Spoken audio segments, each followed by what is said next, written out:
ahead and grab the hubcap and gently tug away. Using a 19mm socket, we're going to go ahead and remove the lug nuts. Go ahead and grab the wheel, remove it and set it aside. We're going to go ahead and use a 15mm deep socket to remove the sway bar nut and disconnect this from the linkage itself.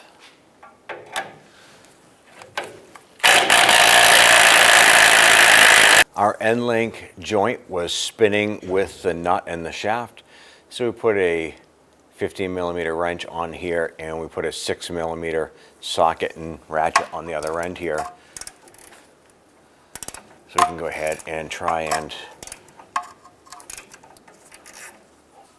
hold the joint while we pull this nut off. So let's see what we can do here. So with the nut off of the end link, go ahead and pull that out. Go ahead and pop that out.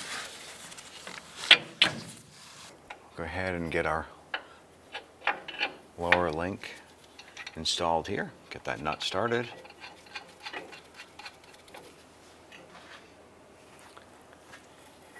And we'll get the upper lined up and get that nut started as well. Go ahead and snug these bolts down.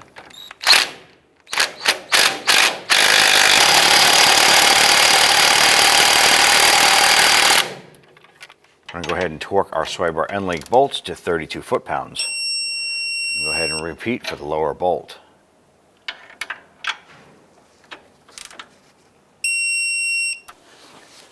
Go ahead and install your wheel.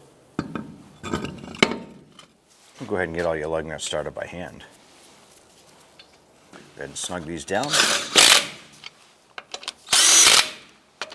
I'm going to go ahead and torque the lug nuts down to 103 foot-pounds. Do this in a crisscross or star pattern.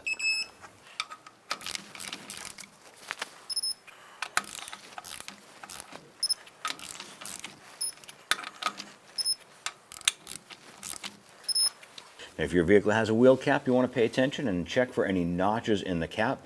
This is going to be the spot where you want to line up with your valve stem. Line that up.